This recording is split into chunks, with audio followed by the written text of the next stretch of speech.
السلام عليكم ورحمة الله وبركاته. كنتمنى أنكم تكونوا بخير في أفضل حال وفي صحة جيدة.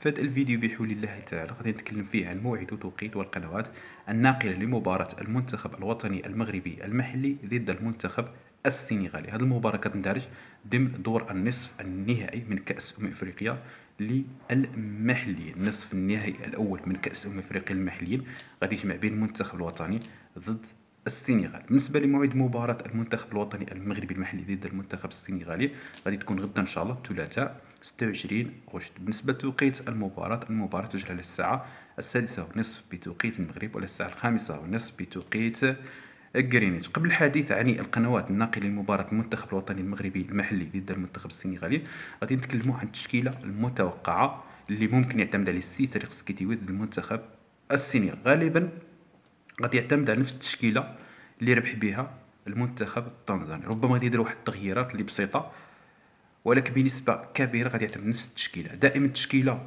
اللي كينتصر بها ما كيغيرهاش. بالنسبه للتشكيله اللي غادي يعتمد عليها سي طريق سكيتيوي بنسبه كبيره، بنسبه ديال 90%، غالبا غادي يعتمد على مهدي الحرا في حراسه المرمى بنسبه ديال 99.99%. في خط الدفاع غادي يعتمد على انس باش والمخشخش. يعني هاد الثنائي كانوا منسجمين حسن من الثنائي ديال الوادني والعراسي. في الاظهره غادي يعتمد على بالعمري وبولكسوت. في خط وسط الميدان غادي يعتمد على حريمات القائد، وغادي يعتمد على خيري وبوغرين. في خط الهجوم غادي يعتمد على الرياحي عماد، وربما غادي يعتمد على بابا، ولكن كنرجح عماد الرياحي ومعه أسامة المليوي ويوسف المهري. هذه هي التشكيلة اللي بنسبة كبيرة غادي يعتمد عليها غدا إن شاء الله ضد المنتخب السنغالي. مهدي الحرار، المخشخش، كذلك أنس باش، بالعمري، بولكسوت، حريمات، خيري، بوغرين، مهري، المليوي والرياحي. مباريات ديال النصف والربع كتلعب على جزئيات بسيطه، لهذا خاص المنتخب الوطني المغربي يلعب بنفس التركيز اللي لعب ضد تنزانيا. كنت خايف على المنتخب الوطني ضد تنزانيا لان البلد المنظم غادي يكون ضغط جماهيري، ولكن الحمد لله خرجت سلامات. لهذا المباراه ضد السنغال بالنسبه لي انا اسهل مباراه تنزانيا، ولكن ما خاصش اللعابه يستسهل او يستصغروا الخصم وما يدخلوش يعني كانهم في النهائي. لابد يدخلوا بواحد التركيز اللي عالي وبالجرينتا وبالروح. دائما المباريات ديال خروج المغلوب كتلعب على جزئيات بسيطه وتلعب على هذا الجزء، على التركيز.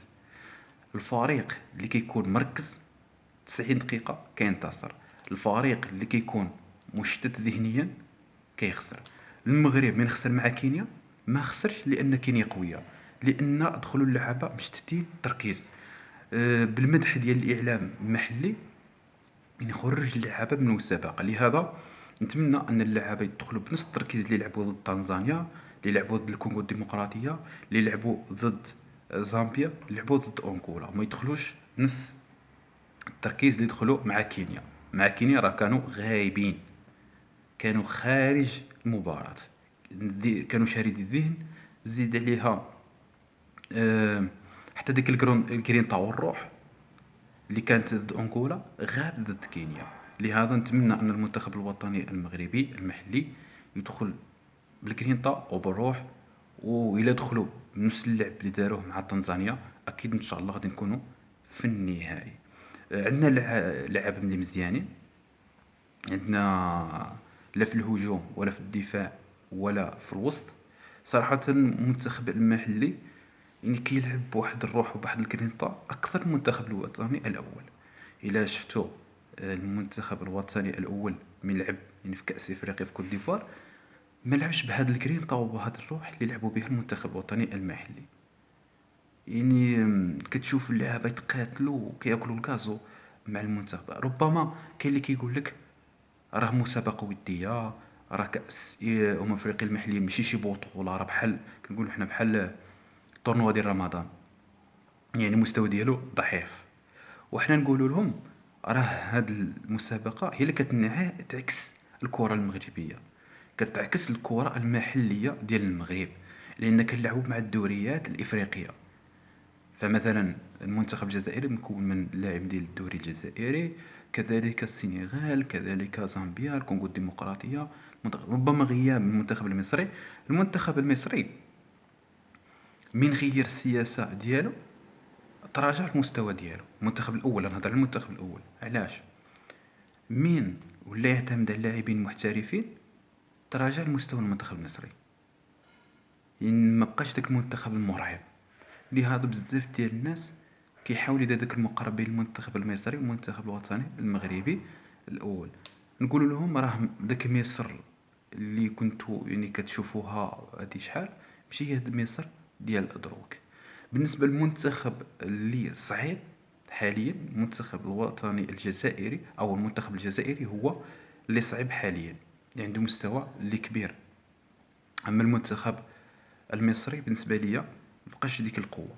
بالنسبه للقنوات الناقله لمباراه المنتخب الوطني المغربي المحلي ضد المنتخب السنغالي، كاين قناه تيلي كونغو اللي تحدثت عليها في فيديوهات سابقه، او تي في كونغو، غتنقل مباراه المنتخب الوطني المغربي المحلي ضد المنتخب السنغالي على القمر الاوروبي الهوتبر 13 شرقا بالمجان. يعني غيتفرجوا في المباراة ديال المنتخب الوطني المغربي المحلي ضد المنتخب السنغالي على قمر الأوروبي الهوتبيرد بالمجان وبتعليق فرنسي حماسي. كذلك هناك قناة بي ان سبورت العربية موجودة على نالسات 7 غربا عفوا 7 غربا وبدر 26 شرقا، وكذلك بي ان سبورت الفرنسية، وكذلك سوبر سبورت الجنوب افريقيا، وكذلك قناة بلو سبورت افريكا، قناة فرنسية موجهة للأفارقة. هادو هما القنوات اللي غادي يتنقلوا ان شاء الله. كاين قناه كي بي سي، كذلك تبا الثانيه الانغوليه، ولكن ما يجب التركيز عليه هي القناه تيلي كونغو او تي في كونغو. القناه تنتمي ربما للكونغو الديمقراطيه او كونغو برازافيل، وحده فيهم كتنقل بتعليق فرنسي حماسي وكذلك بالمجان. شمات كتكون الصوره ديالها مزيانه، شمات كتكون الصوره ديالها رديئه، ولكن افضل من لا شيء. اللي ما عندهمش فاش يتفرجوا عندهم هاد القناة تيلي كونغو أو تي في كونغو، موجود على القمر الأوروبي الهوتبر 13 شرقا، بعيد عن النايل سات ب 20 سنتيم شرقا. يعني تحرك الطبق ديالك 20 سنتيم للشرق تستقبل القناة تي في كونغو أو تيلي كونغو الموجودة على القمر الأوروبي الهوتبر 13 شرقا. غادي نخلي لكم التردد ديال القناة في جنب هذا الشرط. بالتوفيق للمنتخب الوطني المغربي المحلي، إن شاء الله منصورون، إن شاء الله. تأهل للدور النهائي. التأهل للدور النهائي ما غاديش يجي عن فراغ، بل بالمجهود وبالجرينتا وبالروح وبنفس القتالية اللي لعبتوا بها ضد المنتخب التنزاني وكونغو الديمقراطية وكذلك زامبيا وكذلك أنغولا. بالتوفيق للمنتخب الوطني المغربي المحلي. احنا تايقين في المجموعة وتايقين في التاريخ السكيتي. والسلام عليكم ورحمة الله وبركاته.